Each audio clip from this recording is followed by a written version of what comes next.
स्त्रीवाद के इतिहास को अगर आप देखें पूरी दुनिया में, तो स्त्रियों ने अपने हालात को समझने के लिए प्रतिरोध किया, उसको बदलने के लिए प्रतिरोध किया। जब हम पितृसत्ता कहते हैं तो हम उस पुरुष के उस शक्ति के बारे में कहते हैं जो मैस्कुलिनिस्ट है। हर पुरुष ज़रूरी नहीं है कि स्त्रियों का दमन करता हो, लेकिन उसकी जो सत्ता है वो दमनकारी है।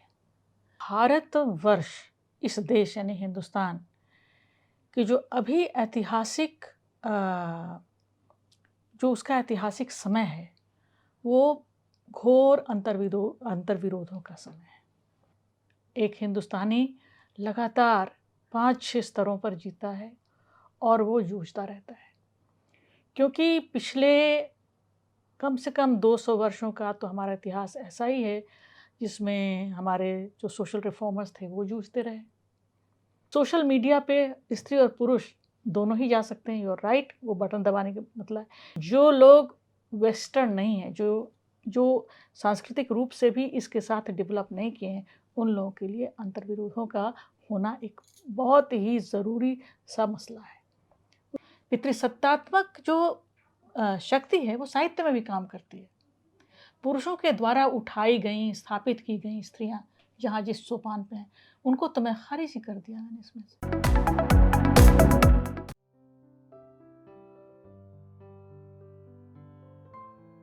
कुछ कम उदास करो मुझे मेरे देश, कुछ कम चाहो मुझसे। कितने बदहाल यहाँ के लोग, कितने कम लोगों की खुशी के लिए फाका जदा दिन और वैसी ही रातें। कितने थोड़े भरे पेटों के लिए जंगल के जंगल कारतूस और बंदूकों से लैस अब रात भर जगे रहते हैं पेड़। कुछ बच नहीं पा रहा, न मर्द, न औरतें, न बच्चे, न रात, न उसका रहस्य। अंधकार प्लास्टिक के फूल सा मामूली वस्तु भर, स्वप्न बुलेट सी विधि, एक आंख। अनिद्रा में तैयार हो रहा है एक नया देश। यह कविता में प्रतिरोध का स्त्री स्वर समकालीन हिंदी कविता इस संकलन से पढ़ रहा हूँ, जिसकी संपादक सविता सिंह जी हैं। यह कविता भी सविता सिंह की ही है और यह कार्यक्रम है शब्दरथी। मैं हूँ जयप्रकाश पांडे, आपका स्वागत करता हूँ। आपका बहुत बहुत स्वागत है सविता जी हमारे इस कार्यक्रम में। शुक्रिया जयप्रकाश। साहित्य तक स्टूडियो में आपने समय निकाला इस पुस्तक पर, जिसका नाम है प्रतिरोध का स्त्री स्वर। मेरा सवाल आपसे इसके शीर्षक से ही शुरू होगा। ये जो प्रतिरोध का स्त्री स्वर है, प्रतिरोध किससे है और क्यों?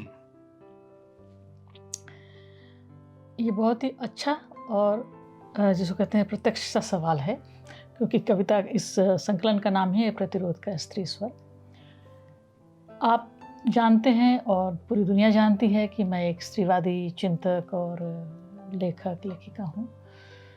तो स्त्रीवाद के इतिहास को अगर आप देखें पूरी दुनिया में, तो स्त्रियों ने अपने हालात को समझने के लिए प्रतिरोध किया, उसको बदलने के लिए प्रतिरोध किया, क्योंकि दुनिया भर में एक ऐसी सत्ता काबिज है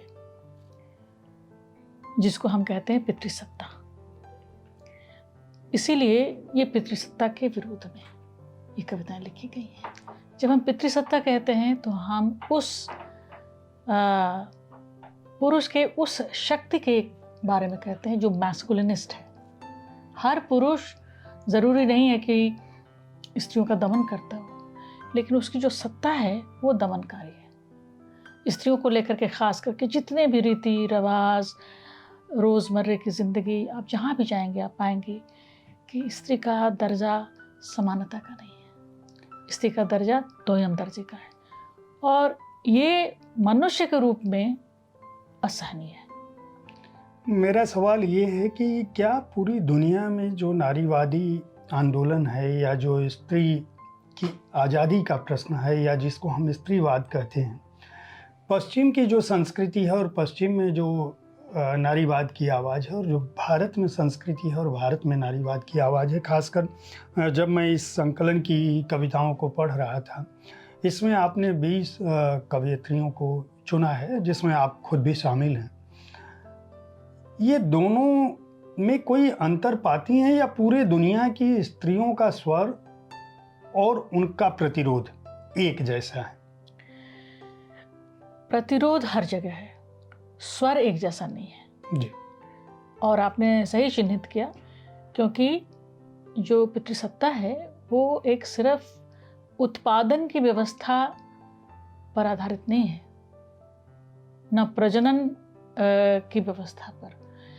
इसका संबंध संस्कृति से भी है। इसीलिए दूसरी तरह की संस्कृतियों में इस प्रतिरोध को दूसरे ढंग से प्रदर्शित किया गया है और लिखा गया है। अक्सर चूंकि आपने सवाल कर ही दिया है और इसकी मैं प्रोफेसर ही हूँ इस विषय की, तो मैं आपको बताऊँ, अगर समय हो तो मैं थोड़ा और तवील ढंग से बताऊँ, लेकिन अभी इतना ही बताना चाहती हूँ कि जो आधुनिक राष्ट्र राज्य बने, ठीक है, वो आधुनिक राष्ट्र राज्य अब पूरी दुनिया में मान्य है। और जब राष्ट्र राज्य कहते हैं तो उसमें संस्कृति भी सम्मिलित है। राष्ट्र एक सांस्कृतिक कॉन्सेप्ट है, राज्य एक पॉलिटिकल राजनीतिक कॉन्सेप्ट है, ठीक है। और ज़्यादातर ये जो राष्ट्र राज्य हैं ये लोकतांत्रिक हैं। उनमें अंतर ये आता रहता है कि कुछ कम लोकतांत्रिक हैं, कुछ ज़्यादा, कहीं ज़्यादा अथॉरिटेरियनिज्म है, कहीं ज़्यादा फ्लेक्सिबिलिटी है, ठीक है। तो ये जो इल्ज़ाम भी लगता रहता है कि जो फेमिनिज्म है या जो स्त्रीवाद है ये वेस्टर्न है, ये घोर अपमान है यहाँ की स्त्रियों का। मॉडर्न पीरियड में ही देखिए, भले वो उस नाम से, उस मूवमेंट के, वो उनका मूवमेंट का नाम नहीं था फेमिनिज्म, लेकिन स्त्रियां प्रतिरोध करती रहीं, वो एक नई संस्कृति बनाती रहीं। अभी तो आप पाएंगे कि हिंदुस्तान में और हिंदी साहित्य में भी ज़ोर शोर से एक खास किस्म का उत्खनन चल रहा है, जिसमें स्त्रियों द्वारा लिखे गए साहित्य को, उनके द्वारा किए गए कामों को दर्ज किया जा रहा है। सावित्रीबाई फुले को सब कोई अब मानते हैं, पंडिता रमाबाई को सभी लोग मान रहे हैं। ये सब कौन थी? ये थोड़ी ना पुरुषों के की आवाज़ में आवाज़ मिला रही थी, ये पुरुषों की जो आवाज़ थी उसका विरोध कर रही थी। ये जो दलित साहित्य है, दलित स्त्रीवाद है, दलित स्त्रीवाद वही नहीं है जो जिसको कहते हैं मिडिल क्लास का स्त्रीवाद है। उन्होंने उसमें जोड़ा हुआ है कि जाति के द्वारा जो उनका विशेष दमन होता है उसको भी स्त्रीवादी चिंतन में शामिल किया जाना चाहिए।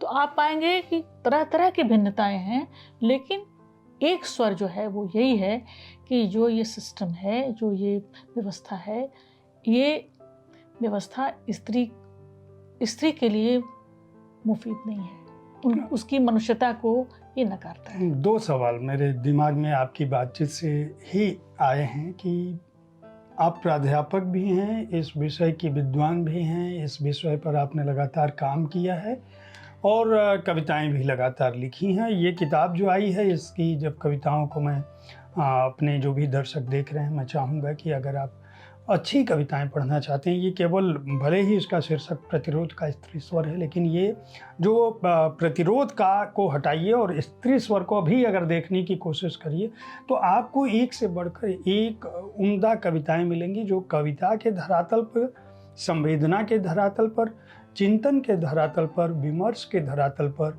न केवल अपने राष्ट्र को, अपने समय को व्याख्यायित करती हैं, बल्कि बहुत कुछ वह कहना चाहती हैं जो कोई भी कवि जिसके मन में कोमल राग है और जो आज की परिस्थिति को देखता है तो विकल होता है तो लिखता है।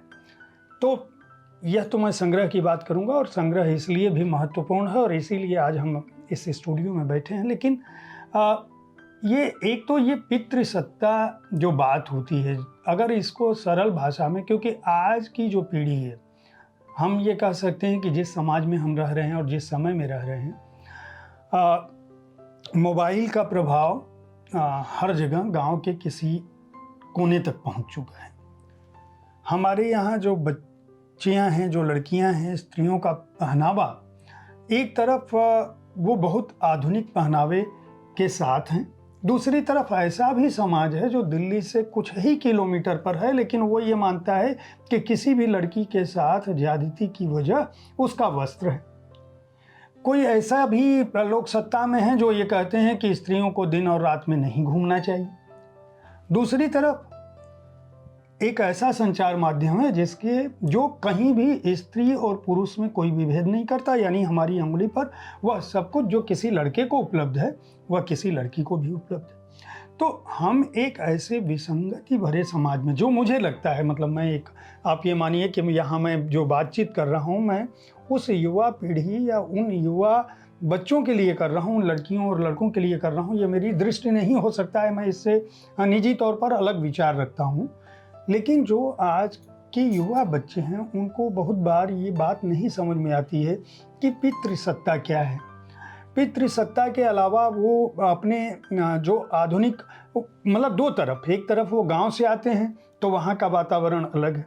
मैं ऐसे बहुत सारे लेखक लेखिकाओं तक को जानता हूँ, ऐसे बहुत सारे पढ़े लिखे लोगों को जानता हूँ, यहाँ तक कि कार्यालयों में काम करने वाले ऐसी बच्चियों को जानता हूँ जो अपने घरों से पुरातन कपड़ों में निकलती हैं, ऑफिस पहुँचती हैं, वहाँ आधुनिक वस्त्र धारण करती हैं, पूरे दिन उस वस्त्र में रहती हैं, फिर वापस जाते समय फिर पुरातन वस्त्र धारण करती हैं। इसी तरह से कुछ ऐसे भी लोग हैं जो अपने गाँवों की तरफ जाते हैं तो पूरा आधुनिक वस्त्र में आते हैं, ट्रेन तक, जहाज़ तक वो आधुनिक वस्त्र में होते हैं, और गांव के नज़दीक पहुंचने के बाद वो ओढ़ लेते हैं, पुरातन वस्त्र धारण कर लेते हैं। मेरा सवाल ये है कि क्या पितृसत्ता केवल कपड़ों से है? क्या ये जो पितृसत्ता का दबाव है, जिसको आप लोगों की पीढ़ी और उससे भी पहले मैं चलूँ कि प्रभा खेतान जी वगैरह ने बहुत सारे काम किए, और पश्चिम में भी काम हुआ, भारत में चलिए, आपने चूँकि रमा देवी जी का नाम लिया, ज्योतिबा बाई फूले जी का नाम लिया, मैं कहूँगा कस्तूरबा भी उस तरह का काम करे, भले ही वो गांधी जैसे व्यक्ति की छाया में थी, लेकिन उनकी अपनी भूमिका बहुत अलग थी। इंदिरा गांधी भी थी, बहुत सारे लोग थे। अगर हम राजनीति में जाएं या दूसरी जगहों पे जाएं, अरुणा आसफ अली से लेके हम बहुत सारे नाम ले सकते हैं। मैं समझता हूं कि पश्चिम की तुलना में भारत की स्त्रियां आप लोगों के प्रभाव से भले ही चाहे जिस भी रूप में वो जागृत अधिक रही। तो मैं चाहूँगा कि पितृसत्ता और ये जो परिधान से संबंधित जो वातावरण है, और जो आजकल के बच्चे समझते हैं कि हमने अगर कोई आधुनिक वस्त्र धारण कर लिया तो हम आज़ाद हैं, लेकिन वो एक साथ आज़ाद भी हैं, गुलाम भी हैं, और इस तरह के द्वंद्व के बीच घूम रहे हैं। तो उनको किस तरह का स्वर आप देना चाहती हैं, और फिर हम लोग इस संग्रह पर बात करेंगे। इतने सारे सवाल आपने पूछ दिए कि मैं सोचती हूँ कि एक सरल सा जवाब दूँ। पहली बात तो ये है कि जो कुछ भी आप कह रहे हैं वो भारतवर्ष, इस देश यानी हिंदुस्तान की जो अभी ऐतिहासिक जो उसका ऐतिहासिक समय है वो घोर अंतर्विरोधों का समय है। ये समाज, उसमें भी दो मत हैं। बहुत सारे लोग ऐसा मानते हैं कि हिंदुस्तान में अपनी किस्म की आधुनिकता थी और आई थी, और उसको उपनिवेशवाद ने क्रश कर दिया वगैरह वगैरह। एक पूरा है लिफ्ट का, एक है डिस्कोर्स है।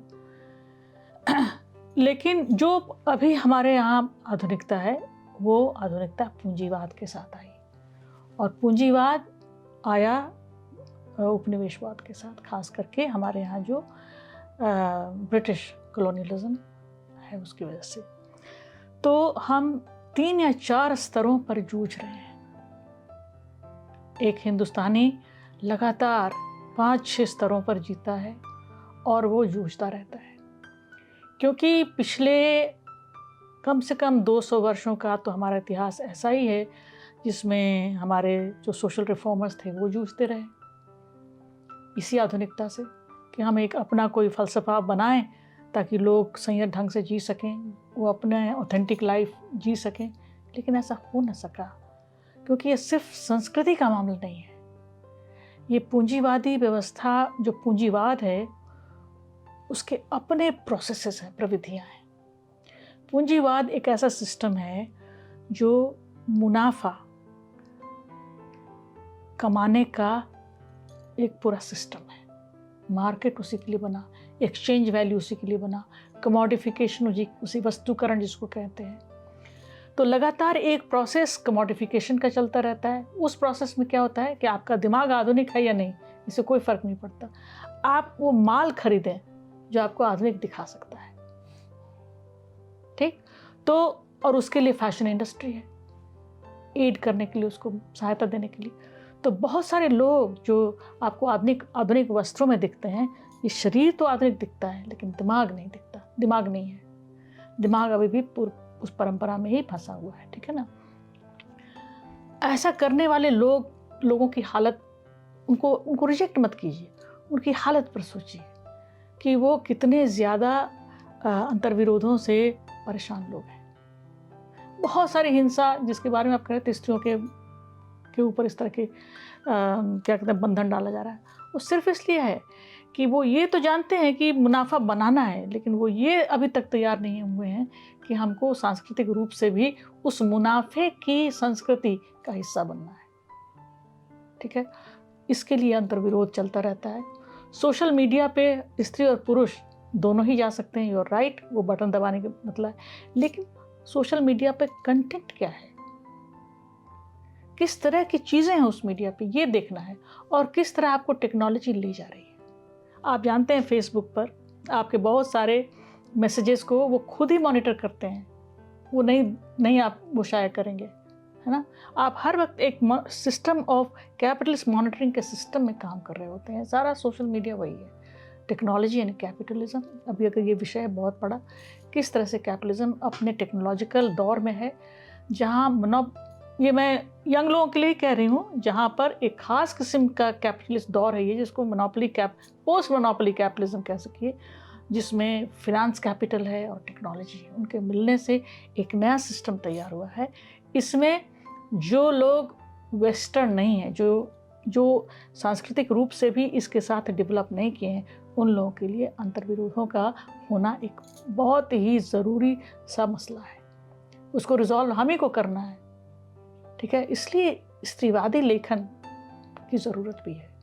हमें इसको बता सकते हैं कि देखो, तुम उसके कपड़े पर जा कर के उसके साथ ज़्यादती न करो, तुम ये देखो कि तुमने उसको ठीक से पढ़ाया, तुमने उसको अच्छी शिक्षा दी, तुमने उसके लिए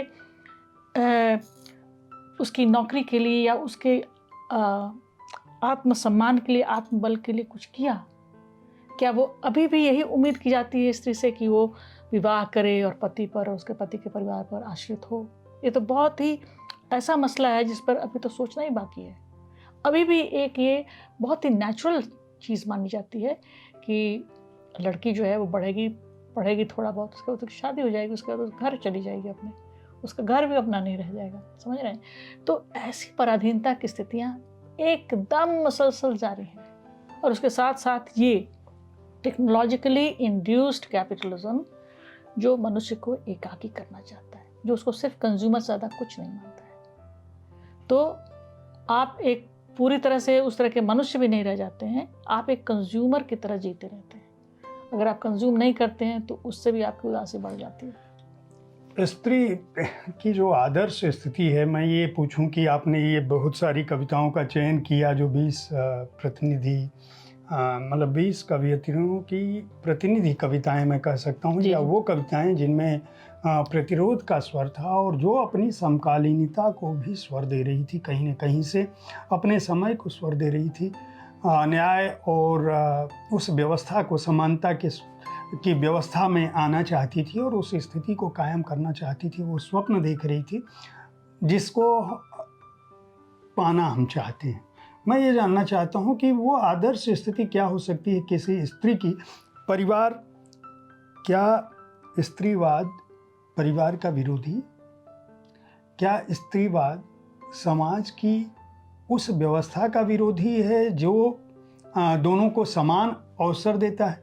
आजकल बहुत सारे लड़के भी ये कहते हैं, और ये एक बड़ा संकट इन दिनों है कि जो लड़कियां पढ़ लेती हैं, अभी आपने बातचीत कही, आपने जिस तरह से माता पिता चाहते हैं कि बच्ची पढ़ लिख ले और इसकी शादी हो जाए अच्छे घरे में, उसी तरह से अब बच्चियां पढ़ ले रही हैं तो उनके दिमाग में ये हो रहा है कि मुझे शादी नहीं करनी है क्योंकि ये एक बंधन है। तो ये जो अंतर्विरोध है, एक तरफ आधुनिकता और ज्ञान से जो स्थितियां पैदा हो रही हैं, वो एक तरफ जो कैपिटल पूंजीवाद का जो प्रभाव है और फैशन के जो दबाव हैं वो, दूसरी तरफ एक गति जो है वो राजनीतिक और सामाजिक है वो। मैं ये जानना चाहता हूँ कि आपकी नज़र में, अगर मैं ये पूछूं कि सविता सिंह की नज़र में भारत की जो स्त्री, क्योंकि हम भारत की अभी बात कर रहे हैं, इसके बाद मैं आऊँगा उस कैपिटलिज्म पे, क्योंकि उस पर भी आपका बहुत काम है। अभी दुनिया, जब हम लोग बात कर रहे हैं, एक बड़े ऐसे युद्ध से गुजर रही है जिस पर ज़रूर हमें चर्चा करनी चाहिए, और युद्ध कहीं भी हो, नहीं होना चाहिए। आदर्श स्थिति तो यही है। तो एक आदर्श नारी हमारे भारतीय समाज में कैसे बन पाएगी? क्या इसका कोई स्वप्न आप लोगों ने देखा है? ज़रूर। अभी इसमें तो नहीं, इसमें यूटोपिया वाला हिस्सा नहीं आया है, इसमें सिर्फ प्रतिरोध वाला हिस्सा है। इसमें सिर्फ 20 कवित्रियाँ हैं, जैसे आप जानते हैं। और जब मैं ये बात कर रही हूँ तो मैं आपको ये बताऊँ कि इसका स्ट्रक्चर कैसे मैंने किया है जी।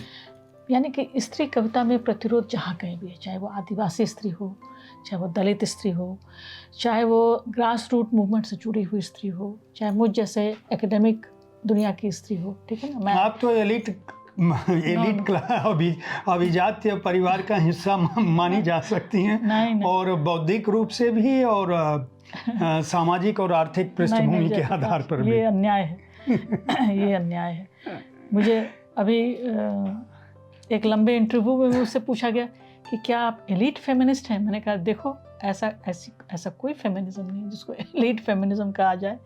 ये पुरानी सोच है, हम उससे बाहर निकलें। फेमिनिज्म जो है एक स्वप्न है, बहुत बड़ा स्वप्न मनुष्यता का।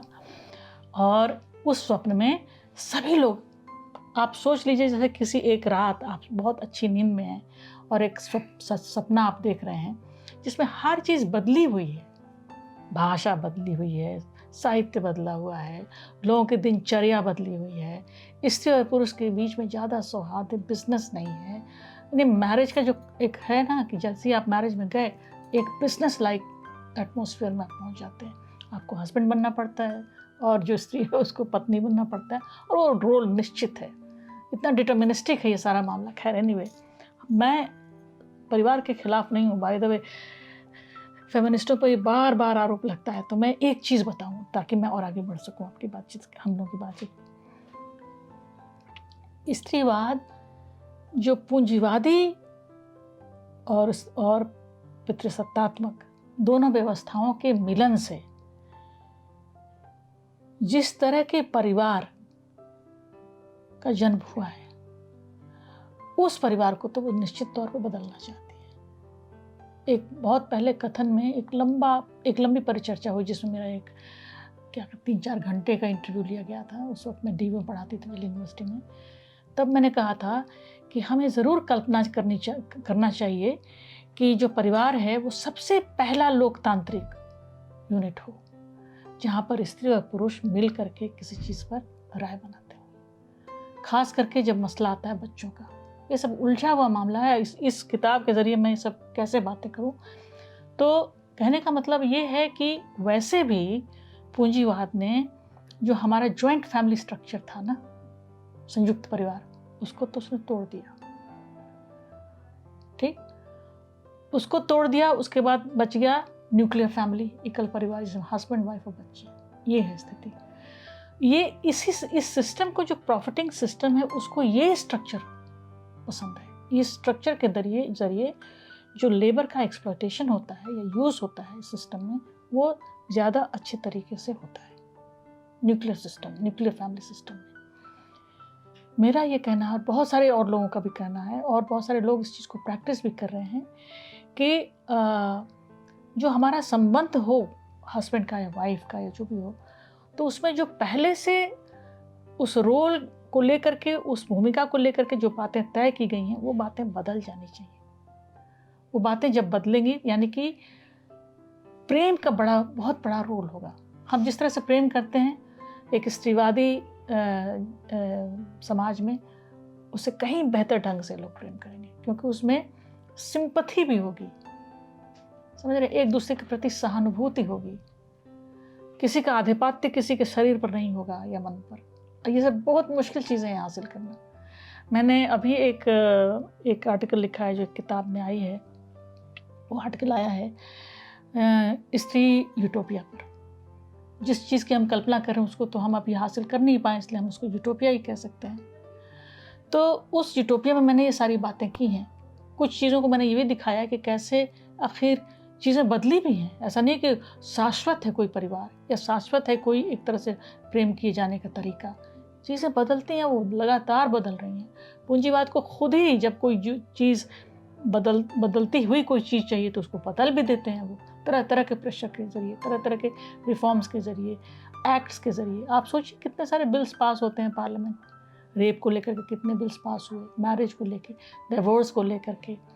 पूरा जेंडर एंड लॉ एक पूरा सेक्शन है इस डिस्कोर्स का, जिसमें आप जाएंगे तो आप पाएंगे कि लगातार राज्य बदल रहा है, हमारा समाज बदल रहा है, हमारा जीवन बदल रहा है। लेकिन कहीं ना कहीं अभी भी जो पितृसत्ता में जो पुरुष सत्ता है उसका कंट्रोल अभी तक बना हुआ है। वो धीरे धीरे वो भी जाएगा, क्योंकि ये कंट्रोल करना भी, शासन करना भी एक बहुत बड़ा भार है। जो पुरुष अपने परिवार की देखभाल नहीं कर सकता, उसकी भी स्थिति क्या होती है आप जानते हैं। वो एक डिप्रेस्ड इंसान होता है इस सिस्टम में, जबकि ये सिर्फ उसकी जिम्मेदारी ही नहीं होनी चाहिए। जितने भी लोग परिवार में, सबकी जिम्मेदारी होनी चाहिए कि परिवार चले। आजकल की कामकाजी स्त्रियां अपने परिवारों में कंट्रीब्यूट करती हैं, ये भी परिवर्तन आया है। आज से 20 साल भी पहले आप सोचिए क्या स्थिति थी। स्त्रियों को काम करने की आज़ादी थी? नहीं थी। बहुत बाद में धीरे धीरे उनके काम को अप्रिशिएट किया गया, उनके श्रम को मूल्यवान बनाया गया है, अभी और होना बाकी है। तो ये सब मसला है। इस किताब में जिस स्वर को मैंने चुना है वो है राजनीतिक प्रतिरोध का स्वर। इसलिए थोड़ा सा ये कुछ लोगों को ख़तरनाक सी किताब लग सकती है, क्योंकि स्त्रियों को तो राजनीतिक चिंतन करने के काबिल ही नहीं माना जाता। वो क्या, वो घर वर का काम देखें, झाड़ू पोछा वगैरह करने में कुशलता हासिल करें, उनका कौशल वहीं पे है। लेकिन यहाँ पर ये स्त्रियाँ जो हैं, इन्होंने बौद्धिक रूप से तय किया है कि राजनीतिक चिंतन भी करना है, हमें मांग करनी है कि जो स्ट्रक्चर बना हुआ है, जो संरचना बनी हुई है, उसमें परिवर्तन आए। आपने इन कवयित्रियों का चुनाव कैसे किया, ये प्रक्रिया कैसे हुई? क्योंकि इसमें सुभा से लेकर और आप एकदम आधुनिक शोभा सिंह, निर्मला गर्ग, कात्यायनी, अंजना देव, प्रज्ञा रावत, आप खुद, आपका नाम है सविता सिंह, रजनी तिलक, निवेदिता झा, अनीता भारती, हेमलता महेश्वर, वंदना टेटे, रीता दास राम, नीलेश रघुवंशी, निर्मला पुतुल, सीमा आज़ाद, सुशीला टाक भौरे और कविता कृष्ण पल्लवी, जसिंता केरकट्टा और रुचि भल्ला। ये 20 नाम आपने लिए हैं। बहुत सारे ऐसे नामचीन लोग जो स्त्री विमर्श का एक प्रमुख स्वर, जिनको मैं कह सकता हूँ कम से कम माना गया है, वो नाम भी इसमें नहीं है। हाँ। ठीक है, जो आपसे वरिष्ठ भी हो सकते हैं, आपसे समकालीन भी हो सकते हैं। तो मैं ये जानना चाहूँगा कि जब आप चयन कर रही थी, पहली बात तो आपके दिमाग में ये कैसे आया कि मुझे ऐसी कोई पुस्तक लानी चाहिए जो प्रतिरोध का स्त्री स्वर है, ऐसी कोई किताब हो जिसका मैं संपादन करूं। फिर उसकी चयन में ये इन कवयित्रियों को मैं लूं। फिर उन कवयित्रियों की इतनी सारी रचनाओं में से आपने केवल उनको चिट्ठी लिख दी, उन्होंने रचना भेज दी, या आपने खुद उनको पढ़ के उनकी रचनाएं चाही? तो प्रक्रिया क्या थी, मैं थोड़ा उसके बारे में जानना चाहूँगा। फिर मैं कुछ कविताओं से पूछूंगा कि ये जो जिस स्वर की आप बात कर रहे हो, आपने तो कह दिया कि ये राजनीतिक स्वर मैं उठाना चाहती थी कि स्त्री के अंदर भी राजनीतिक, लेकिन ऐसा नहीं है। मैं जब इन कविताओं को पढ़ रहा हूँ तो उसमें जीवन का कोई ऐसा पक्ष नहीं है जो इसमें शामिल ना हो। इसमें विश्व दृष्टि भी है, सामाजिक परिवर्तन का भी राग है, हर जितने भी भाव हो सकते हैं वो भी है, और प्रेम भी है। हाँ, ज़रूर, निश्चित तौर पे। लेकिन ये जितनी भी कविताएं हैं इसमें आप पाएंगे कि वो प्रतिरोध के रूप में है। आप ये देखिएगा, मैंने क्योंकि पिछले 31 साल से तो मैं खुद भी लिख रही हूँ, मेरे कितने संग्रह आ चुके हैं, मेरे हर संग्रह में यही स्वर नहीं है, ठीक है। वैसे ही दूसरी जो स्त्रियां हैं जो लिख रही हैं 30 साल, 40 साल, 60 साल से, उनके अंदर स्त्री वेदना उसका स्वर है, स्त्री दुख वो स्वर है, स्त्री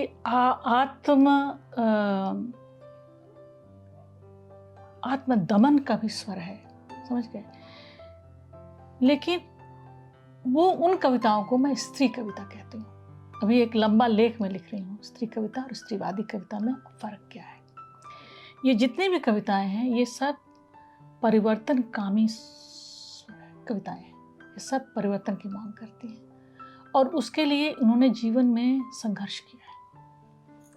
ये बैठ करके ऐसी टेबल पर नहीं लिख रही हैं। इसमें आप देखें, इसमें 60% जो कवित्रियाँ हैं वो तो या तो दलित हैं। रजनी तिलक तो अब नहीं रही, मेरी मित्र थी वो, मैंने उनके जीवन को देखा, कितना विकट जीवन उन्होंने जिया था और किस तरह से संघर्ष करती थी। उसी तरह से जसिंता का आपने नाम लिया, जसिंता के बारे में हम तो कितनी एक्टिविस्ट, हरदम घूमती रहती है और प्रतिरोध करती रहती है। वो जानती है कि उसका जो आदिवासियों का जो जीवन है वो बिल्कुल ढक गया है एक दूसरे जीवन संस्कृति से, तो उसके लिए जो उसके अंदर तड़प है और जो संघर्ष है वो बहुत बड़ा है। उसी तरह से वंदना टेटे एक मेरी बहुत प्रिय कवित्री है जो इसमें है, जिसमें उसने दूसरे जीवों की तरफ से मांग की है कि मेरा वो लाओ वापस, जो तुमने मेरे खाल खींचे, जो तुमने मेरे पेड़ काटे, जो तुमने मेरा ये किया। यहाँ तक कि मेढक तक और हाथी तक मांग रहे हैं जवाब कि भाई दो हमारे जंगल को क्यों नष्ट कर रहे हो, और तुमने किया। तो ये सब कोई मामूली कविताएं नहीं हैं, ये सब जीवन के संघर्ष से उपजी हुई कविताएं। पहली बात ये। दूसरी चीज़, जो जिनको हम स्टैब्लिश्ड पोइट कह रहे हैं या महान नाम, तो उन्होंने स्त्री होने के नाते कविताएं लिखी हैं, अपने अनुभव कविताएं लिखी हैं, लेकिन उनके यहाँ ये कविताएं नहीं हैं। हमने उनसे कविताएं मंगाई भी, उनकी कविताएं तो मैं लगातार पढ़ती रही हूँ। मैंने इसमें शर्त रखा था कि एक कवि की 10 कविताएं इसमें होंगी। मैं उतनी 10 कविताएं उनकी नहीं पा सकी, मैं एकदम ओपनली कह रही हूँ। ये बहुत ज़रूरी है कि हम भी जाने कि हम क्या लिख रहे हैं, कितना बच के लिख रहे हैं और कितना क्या कर रहे हैं, और कितना ज़्यादा पितृसत्तात्मक हम खुद हैं। पितृसत्तात्मक जो शक्ति है वो साहित्य में भी काम करती है। पुरुषों के द्वारा उठाई गई, स्थापित की गई स्त्रियाँ जहाँ जिस सोपान पे हैं, उनको तो मैं खारिज ही कर दिया मैंने इसमें से। आप पाएंगे कि इसमें ज़्यादातर स्त्रियाँ वो हैं जिन्होंने अपने ढंग से स्ट्रगल करके और अपनी कविताएं, अपनी रचना की है। एक तो ये चीज़ है। तो इसका मतलब क्या है कि एक दूसरे तरह का स्ट्रगल मैं कर रही हूँ इसको तो लेकिन आपने अपने को तो एक्सक्यूज कर दिया, इसका मतलब कैसे? क्योंकि आप तो पुरुषों से इतर कोई संघर्ष नहीं कर रही थी, कम से कम मुझे ऐसा लगता है। एकेडेमिया में कर रही हूँ, मैंने बहुत कुछ और भी बहुत सारे काम किए हैं जिनका जिक्र यहाँ पर नहीं है, लेकिन एकेडेमिया में भी स्ट्रगल करना है, वहाँ पर भी वही सारे गुट हैं और वही लोग हैं और वही सारी बातें हैं। अपनी राइटिंग में लगातार मैंने प्रतिरोध का एक स्वर लिखने की कोशिश की है, और इसकी वजह से मैं ये सब कविताएं जिसमें शामिल वो आज की थोड़ी हैं, आज की लिखी गई, वो पिछले 2000 से जो मेरा पहला संग्रह है अपने जैसा जीवन, उससे कविताएं ली गई हैं और बाद के भी संग्रहों से ली गई हैं। तो अपने को मैंने कोई एक्सक्यूज़ नहीं किया है, मैं इसमें हूँ ही इसीलिए क्योंकि ये मेरा स्वर है, नहीं तो मैं इसमें होती नहीं, मैं अपने को नहीं डालती। चुनाव कैसे किया, इन विषयों का चुनाव कैसे किया? कविताएं तो चलिए आपने बता दिया कि आपने हर रचनाकार से 10 चाहा था और वो नहीं मिला, जो मिल पाया वो आपने इसमें शामिल करने की कोशिश की है। और स्वर इन कविताओं का क्या है, मैं कुछ पंक्तियां किसी भी पन्ने को खोलूँगा, कुछ पढ़ूँगा। जैसे शांति भी एक युद्ध है, इसमें बहुत छोटी सी कविता है जनता देव की। बहुत अच्छा। तन कर खड़ा होता है हिंसा के विरुद्ध अहिंसा, नफरत के विरुद्ध प्रेम, शांति भी एक युद्ध है युद्ध के खिलाफ। शांति भी एक युद्ध है युद्ध के खिलाफ, आप समझ सकते हैं। इसी तरह से रजनी तिलक की नाम लिया था अभी सरिता जी ने। नाचीज एक कविता है, औरत होने की वजह से बहुत कुछ झेलना पड़ता है। रात को दिन, दिन को रात, सूरज को चांद कहना पड़ता है। औरत जो खुद को इंसान समझे तो दुनिया के खिलाफ हो जाती है। समाज तूफान ले आता है, परिवार सहम जाते हैं। औरत तूफान पर चलती है, घृणा की ओढ़नी ओढ़ती है। क्या फर्क पड़ता है, कोख में जीवन रखती है। औरत नाचीज होती है। आप समझ सकते हैं कि इन कविताओं का स्वर मैं एक और कविता छोटा सा सुशीला टाकभोरे की ये कविता है ईश्वर। मैं कहीं से भी खोल रहा हूँ। मैं ये बता दूं कि इसमें कहीं कोई चिन्ह नहीं लगाया है मैंने। केवल इसलिए पढ़ कर बताने की कोशिश कर रहा हूँ कि आप जान सकें कि सविता सिंह ने जब प्रतिरोध का स्त्री स्वर की कविताओं को चुना होगा और इन कविताओं का संपादन करते वक्त वह किस तरह के मनोभावों से गुजरी होंगी। दूसरा मेरा उद्देश्य यह भी है कि जो आज की लड़कियां हैं, खासकर पुरुष तो समझें ही समझें कि वह क्या कुछ कर रहे हैं, और जब वे अपने घरों में जाते हैं और माँ के रूप में, बहन के रूप में, पत्नी के रूप में किसी स्त्री को पाते हैं, तो इन कविताओं का कोई एक स्वर अगर उनके मन के किसी भी कोने को छू पाए और वह उनके प्रति अपनी दृष्टि और अपना नज़रिया बदल पाएँ और उनके मददगार और उनको बतौर इंसान समझ पाएँ, तो शायद इन कविताओं का जो मूल स्वर है वह कहीं ना कहीं कामयाब हो सकेगा। लड़कियों को भी ये समझने की ज़रूरत है। मैं ईश्वर कविता पढ़ के फिर मैं अपने सवाल पर आता हूँ। मैंने पूछा था कि आपने जब चयन किया तो ईश्वर कविता है। अब तक घटती थी घटनाएं ईश्वर की इच्छा से, बन जाता था ईश्वर तब और शक्तिशाली, अधिक प्रभावशाली, कि करता है सब कुछ वही, उसके बिना नहीं हिलता एक भी पत्ता।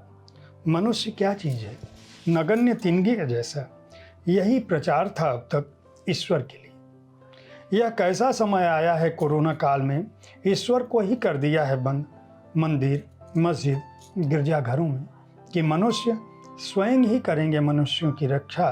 डॉक्टर अब बड़ा है ईश्वर से, पुलिस बन गई है शुभचिंतक हमारी। ईश्वर को बाजू रख दो बांध कर पोटली में, उसका कुछ काम नहीं है कोरोना काल में। लॉकडाउन का पालन किया है सबने, यह ईश्वर का आदेश नहीं, सुरक्षा का संदेश है। मान भी जाओ यह सत्य अब सब, ईश्वर नहीं है कहीं, यह दुष्टों का फैलाया जाल है। कौन है ईश्वर, क्या है उसका धर्म, मनुष्य ही है ईश्वर, मानवता ही है धर्म। करने लगे हैं सब कबूल इसे, 2020 का है सबसे बड़ा संदेश। यह अलग बात है कि 2020 बीत चुका है, कोरोना काल बीत चुका है और हम वापस अपनी उसी गति में जा चुके हैं। कोई भी अब यह पहचानने की कोशिश नहीं कर रहा है कि मनुष्यता के सामने, प्रकृति और विकास के सामने, जो व्यवस्था हमने निर्मित की थी उस व्यवस्था के सामने किस तरह का संकट आया था कि पूरी धरती अपनी धुरी पर घूम जरूर रही थी, लेकिन जीवन थम गया था, मृत्यु से हम सहम गए थे। ये आपने कहा कि कई कालखंड में लिखी गई ये कविताएं हैं, तो जब आपके पास ये कविताएं पहुंची और आप इनसे गुजर रही थी, मैं उस दौर के मनोभावों को जानना चाहता हूं और ये जानना चाहता हूं कि कितना वक्त लगा था आपको इस संकलन को लाने में। पहली बात कि इन सारे कवियों को मैं जानती रही हूँ, उनको पढ़ती रही हूँ, तो एक जिसको कहते हैं प्रस्थान बिंदु तो ये है कि इनको मैं सीरियसली, बहुत गंभीरता से लेती रही हूँ कवि के रूप में। मैं वैसे बहुत सारे कवियों को पढ़ती हूँ जिनको आपने कहा कि स्थापित है, तो मैं उनमें बहुत कुछ कमी पाती हूँ, ठीक है, वो भी इस चीज़ को जानती हैं। दूसरी बात ये कि ये कविताएं स्त्री दर्पण के वेबसाइट पर, फेसबुक पेज पर ये सारी कविताएं पहले साया हुई हैं और मैंने 10-10 कविताएं उसमें जब लगाना शुरू किया, मेरे मन में एक क्या कहते हैं, क्रम बना। उसी हिसाब से मैं कविताएं मंगाती गई। तो किसी ने 20 कविताएं भेजी, किसी ने 30 भेजी। उसमें से मैंने सब हर शनिवार को, क्योंकि मुझे तो फुर्सत ही नहीं होती है वीकडेज में, इतनी मतलब इतना ज्ञान होता है मेरा जीवन यूनिवर्सिटी में, तो सैटरडे को मैं बैठ के इनको पढ़ती थी, उसमें से क्रम बनाती थी, फिर उस पर एक टिप्पणी लिखती थी। आप हाँ, देखेंगे ये मैंने किताब अपने आप में उस जी, मामले में भी नहीं है, हाँ, क्योंकि हर कवि का एक परिचय टिप्पणी के साथ एक टिप्पणी है, बाकायदा उनके परिचय के साथ एक टिप्पणी है। जैसे सुबह का परिचय लिखा है तो उसमें टिप्पणी हर कवियत्री के साथ ही। हाँ, जी, कई लोगों ने मुझे ये कहा कि इस टिप्पणी से भी उनको बहुत मदद मिली है निश्चित रूप इन से कविताओं को पढ़ने में और समझने में भी कि ये जी। कविताएं आखिर क्या हैं, इनका आस्वाद क्या है, इनका थॉट प्रोसेस क्या है, इसका दर्शन क्या है ना, जी, ये भी तो समझाना हाँ। होता है। तो फिर उनको पढ़ना, फिर उसमें से 10 को चुनना, 10 का भी क्रम लगाना। कोई भी कविता एट रैंडम नहीं है, रैंडमली रिप्लेस नहीं है, उसका एक क्रम है 1 से लेकर 10 तक। उसके बाद उस पर लिखना, उनका बायोडाटा उसके साथ लगाना और फिर उसको पोस्ट करना। जयप्रकाश ये कविताएं इतनी ज़्यादा पढ़ी जाने लगी वहाँ पर, फेसबुक पर 12 लाख 13 लाख लोग पढ़ रहे हैं। कुछ लोगों ने इन्हीं कविताओं का वीडियो रिकॉर्डिंग बनाया, यूट्यूब पर डाला। फिर मुझे लगा कि अब एक किताब के रूप में आना चाहिए इन कविताओं को। रीता रामदास जो हैं वो इसको पोस्ट करती थी, वो एडमिन थी इस फेसबुक पेज की। विमल कुमार उसके फाउंडिंग मेंबर्स थे। तो जब हर फोर्टनाइट को मैं लगाती थी, ऐसे करते करते मुझे लगभग 1 साल लग गया इन कविताओं को लगाने में। ये सब जांची हुई गई कविताएं हैं, ये पब्लिक की निगाह से गुजर चुकी कविताएं हैं, गुजरी हुई हैं, ठीक है ना। उसके बाद जब मैंने कहा अशोक महेश्वरी जी को कि ये है, देखिए करना चाहते हैं, तो उन्होंने कहा निश्चित तौर पर करना चाहते हैं, आप पांडुलिपि बना के और दीजिए। फिर इसमें रीता का बहुत बड़ा हाथ है, उसने तैयार किया सब कुछ, क्योंकि उसी के कंप्यूटर में था ना, वहीं पर सब कुछ मैं भेजती थी। उसके बाद मैंने इसकी एक भूमिका लिखी, किताब को छपने के लिए दिया। करते करते इसको 1.5 साल लग गए, तब जाकर के चीज़ आई। मुझे 1 सेकंड के लिए भी नहीं लगा कि मैंने किसी के साथ अन्याय किया है, किसी भी दूसरी कवियत्री के। अगर मैं कभी दूसरा खंड इसका, और बहुत सारे लोगों ने कहा कि आप दूसरा खंड करिए, क्योंकि बहुत सारे लोग छूट गए, जैसे आपने भी कहा, लेकिन वो जब मैं किताब करूँगी और करूँगी तो वो स्त्री कविता के रूप में करूँगी, और फिर उसमें बताऊँगी कि स्त्री कविता क्या है।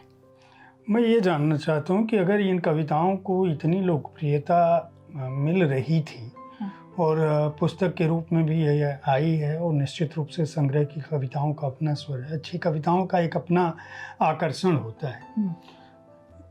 कवि और कविताएं, इनके लिए कितना समय शेष है जिस समाज को, जिस माध्यम को हम, क्योंकि उसी माध्यम पर ये लोकप्रिय हुई और आज हम उसी माध्यम पर बात कर रहे हैं। तो मैं ये जानना चाहता हूँ कि जो नई पीढ़ी है, क्योंकि हम देखिए जिस विषय पर बात कर रहे हैं, आपने ये कहा कि आपके समकालीन और कई वरिष्ठ स्थापित जो रचनाकार हैं उनके पास स्त्री स्वर है, लेकिन हो सकता है प्रतिरोध का स्वर वहाँ उस रूप में मुझे ना मिला हो, जिस रूप के प्रतिरोध के स्वर की या समता की, समानता की, संवेदना की मैं बात करना चाहती थी। हम लोगों ने अपनी बातचीत में उस आदर्श समाज की कल्पना करने की कोशिश की, जो इसको पाने की, आपने कहा कि वो आदर्श की बात मैं अभी नहीं कर रही हूँ, अभी मैं स्थितियों की बात कर रही हूँ, प्रतिरोध की बात कर रही हूँ। वो एक अलग विषय है, वो व्यापक विषय है और उस पर हम कभी और भी बात करेंगे। हमारी इस बातचीत के दौरान पूंजीवाद का जो प्रभाव है और फैशन का जो दबाव है और समाज में जो चीज़ें बदल रही हैं उन पर भी बात हुई, और परिवार की जो पारिवारिक स्थिति है उसमें क्या कुछ बदलाव होना चाहिए, इस पर भी हम लोगों ने एक बात की।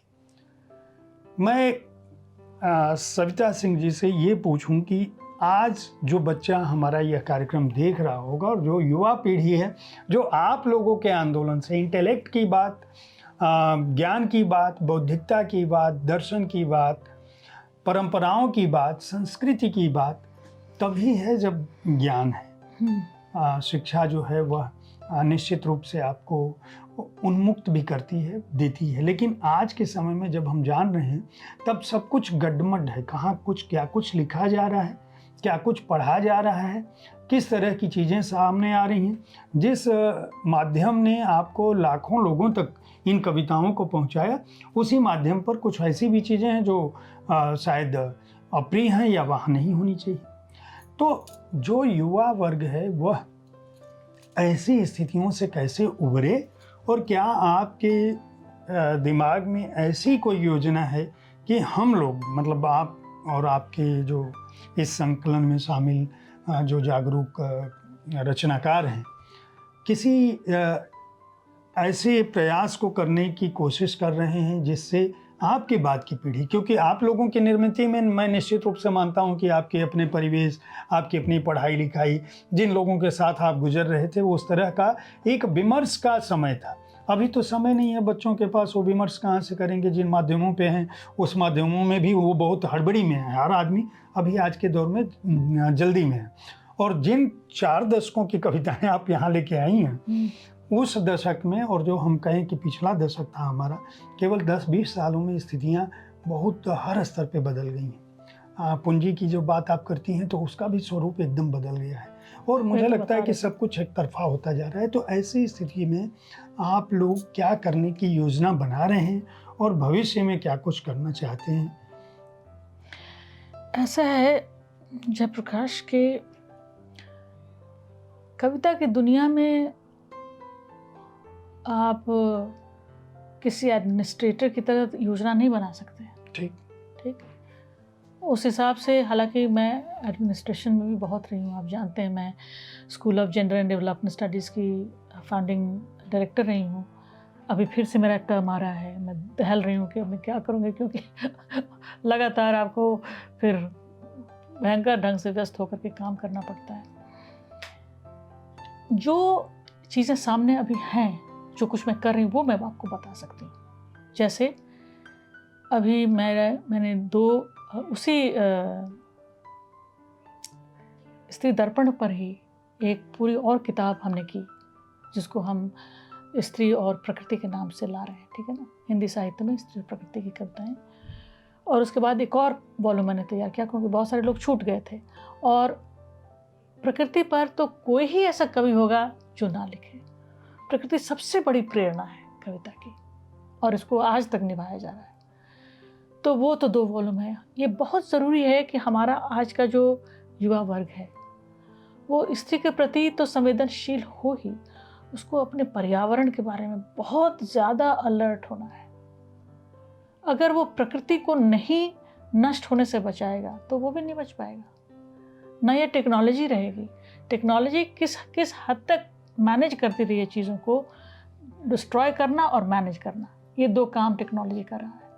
अभी स्थिति ये है कि अब क्लाइमेट चेंज की स्थिति बन गई है, यानी कि बहुत बड़ा परिवर्तन पर्यावरण का होने जा रहा है। हमारा जीवन भी बदलेगा, हमारी नौकरियां बदल जाएंगी, हमारी जीने की पद्धति बदल जाएगी, आपदाएं बहुत होंगी, टेम्परेचर का राइज और फॉल दोनों तरह का होगा। मतलब आप जिस तरह से अभी व्यवस्थित जीवन देखते हैं वैसा जीवन नहीं रह जाएगा। आज से 20 साल के अंदर चीज़ें हो जाएंगी। तो मेरा ये कहना है कि उनको चिंतित होना चाहिए, कम से कम। ऐसा नहीं है कि इस दौर में विमर्श नहीं है, इस दौर में बहुत बड़ा इको फेमिनिस्ट मूवमेंट चल रहा है और इकोलॉजी का विमर्श है। तो ये एक चीज़ है। दूसरी चीज़ कि हमारे समाज में जो भी मार्जिनलाइज्ड तबका है, मान लीजिए दलित है, आदिवासी है, उनके जीवन को आप ट्रैश मत करिए, उनके जीवन को ज़रूर देखिए। उस जीवन में बहुत सारा ज्ञान है, उस जीवन से बहुत कुछ लिया जा सकता है। ये पूंजीवादी जो प्रोसेस है प्रॉफिटिंग का, ये भले आपको कुछ और देखने ना दे, क्योंकि आपको लगातार वो शामिल रखती है प्रोसेस में कि आप किस तरह से जो प्रकृति के रिसोर्सेज हैं, संपदा है, वो मनुष्य की जो संपदा है, उसका श्रम, उसको लगाते जाएं ताकि प्रॉफिट पैदा होता जाए। हमें ये देखना है कि हम कहाँ लगा रहे हैं अपनी शक्ति, अपनी संवेदना, अपना श्रम। ये डिसाइड करने का हक आपको है, और इसी प्रजातंत्र में, इसी लोकतंत्र में, ठीक है ना। तो वो भी दिखना है, ये सब जो अभी लगातार कई चीज़ें चल रही हैं, उन सब पर ध्यान देना है। सिर्फ इस पर नहीं ध्यान देना है कि आज मैं ये जूता खरीद लिया और ख़रीद लूँगा, परसों मैं वो शर्ट खरीद लूँगा और मैं ये बाबू साहब बन जाऊँगा और क्या बन जाऊँगा। ये सबसे आसान काम है करना, थोड़ा मुश्किल काम भी करना है, सोचने का, दूसरों के प्रति सहानुभूति रखने का, दूसरों के प्रति। और ये अब सिर्फ सहानुभूति का मामला नहीं है जयप्रकाश, ये जीवन का मामला है। जो संघर्ष अभी हमें करना पड़ेगा जिन स्थितियों से, उसमें अगर हम दूसरों से नहीं सीखते हैं और उसको अपने सिस्टम में, अपनी बौद्धिकता में शामिल नहीं करते हैं, तो हमारे पास वो टूल्स भी नहीं होंगे जिससे कि हम बच सकें। हमें अपने पेड़ों की पहचान नहीं है, हमें अपनी नदियों की चिंता नहीं है, हमें अपने पहाड़ों की चिंता नहीं है। मैं अभी गई थी, कहाँ, मंडला गई थी कुछ समय पहले। मैं हैरान हो गई देख करके कि जो उनका जो बड़ी श्रृंखला है उसकी, पहाड़ों और जंगलों की, वो बीच बीच से काट दी गई है, पानी यूँ ही बह रहा है। ये तो डिस्ट्रक्शन है। ये सब जो कुछ भी हो रहा है, ये बहुत चिंताजनक है।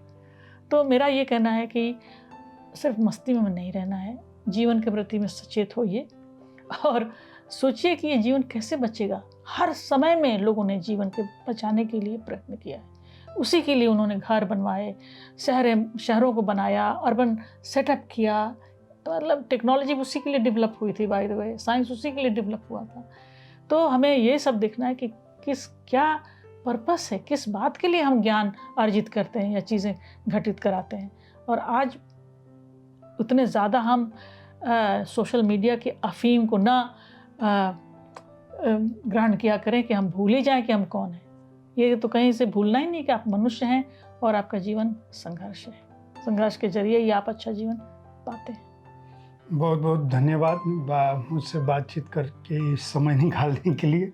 आपका आभार। ऐसे ही आप लिखती रहें और जितने भी लोगों तक आपकी बात पहुंच सके, इन कविताओं का जो मर्म है वह पहुंच सके, और जो आने वाले समय में भी जो कृतियां हैं आपकी, उनका मर्म पहुंच सके, हमारी कामना। बहुत बहुत आभार साहित्य तक में सब।